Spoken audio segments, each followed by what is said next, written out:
कामलाई ज्ञात अथवा गे पनि भन्न सक्नुहुन्छ। न्योत्तोला बोलाउनु पर्छलाई चाहिँ न्योत्तोला अथवा न्योइतोला भन्दा पनि सिमिलर नै हुन्छ। लासो फ्याफुला सम्पूर्णमा हेर्दै हुनुहुन्छ लासो आसाम अफिसियल।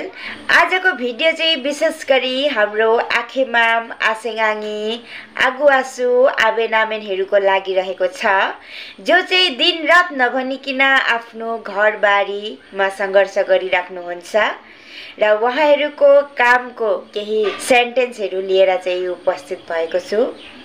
सो आउनुहोस्, ढिला नगरी शब्दतर्फ नै लागौँ। र पहिलो सेन्टेन्स रहेको छ, आज बारीमा धेरै काम छ।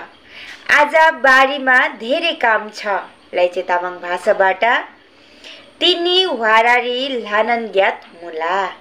तिनी वारारी लानन ज्ञात मुला। दिनभरि लाग्छ कुनो गिक तोला। एकजनाले मात्रै सक्दैन लाई चाहिँ गिक सेचेन आजिन। गिक सेचेन आजिन। काम गर्ने मान्छे बोलाउनु पर्छ लाई चाहिँ ज्ञात लाभामी न्योइतोला। ज्ञात लाभामी न्योइतोला अथवा गे लाभामी न्योत्तोला। यो दुईटा वर्ड सिमिलर रहेको छ। कामलाई ज्ञात अथवा गे पनि भन्न सक्नुहुन्छ।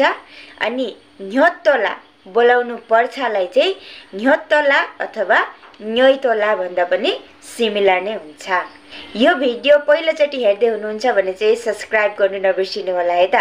तिम्रो त्यता छ क्यो कोही भन्दाखेरि चाहिँ आइला होसो मुलातिगो खालाई। आइला होसो मुलातिगो खालाई।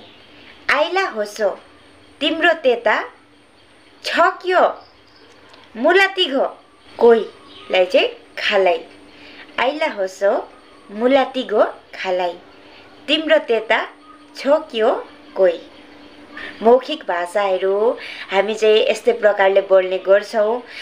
भुलटुटी हुनसक्छ। ग्रामेटिकल वेमा बुझ्नु जाँदाखेरि यो सेन्टेन्सहरू एकदमै राम्रोसँगले निहाल्नु पर्ने हुन्छ। तर मैले चाहिँ विशेष गरी बुझाउनु जाँदा हजुरहरूलाई मौखिक पाराले नै बुझाउनु कोसिस गरिरहेको छु। ग्रामेटिकल मिस्टेक्सहरू धेरै नै रहेको छ, त्यसमा चाहिँ म माफी चाहन्छु है त। छिट्टै सकौँ भनेको भनेर भन्छौँ नि त अब हामी। अनि यो नन जिन्न लागे बिबाला भनेर भन्छ। यो नन जिन्न लागे बिबाला। छिट्टै सकौँ भनेको यो नन जिन्न लागे बिबाला। हामीहरू केही कुराहरू बोलिरहँदाखेरि यस्तै प्रकारको कन्भर्सेसन्सहरू हुने गर्छ। यस्तै यस्तै सोचेर नै मैले हजुरहरू समक्ष पनि सिकाउने प्रयास गरेँ। हेर्दै गर्नुहोस्। र के हुन्छ हेरौँ। के हुन्छ हेरौँ भन्नेलाई चाहिँ तिक्ताला च्यागे भनेर भन्छ। तिक्ताला च्यागे। के हुन्छ हेरौँ भन्नेलाई चाहिँ तिक्ताला च्यागे भनेर भन्छ।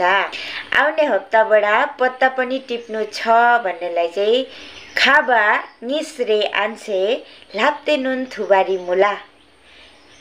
आउने हप्ताबाट पत्ता पनि टिप्नु छ लाई चाहिँ खाबा घिस्रे आन्छे लाप्ते नुन थुबारी मुला। हप्तालाई तामाङ भाषाबाट निस्रे भनेर भन्छ है। लाप्ते भनेको चाहिँ पत्ता। पत्तालाई लाप्ते भन्छ। थुबारी भनेको चाहिँ टिप्नु। लाप्ते थुबारी भनेको चाहिँ पत्ता टिप्नु है। यो महिनाभरि काम हुन्छ। यो महिनाभरि काम हुन्छ लाई चाहिँ चु ला गिक ज्ञाताला। चु ला गिक ज्ञाताला। ला भनेको चाहिँ महिना। चु ला गिक ज्ञाताला। यो महिनाभरि काम हुन्छ। के एउटा डोको भरि भरि छ भन्दाखेरि चाहिँ नाङ भनेर भन्छ। तर महिनाभरि भनेर भन्दाखेरि चाहिँ गिक नै युज हुने गर्छ। ला गिक है। महिनाभरि ला गिक। तामाङ भाषाबाट बुझाउँदाखेरि चाहिँ ला नाङ भन्दाखेरि मिनिङलेस हुन्छ। अनि ला गिक भन्दा चाहिँ मिनिङफुल हुने गर्छ। सो नाङ नभनिकन गिक नै युज गर्ने गर्छु। सो यसलाई चाहिँ अलिकति हजुरहरूले बुझ्नु पर्ने हुन्छ।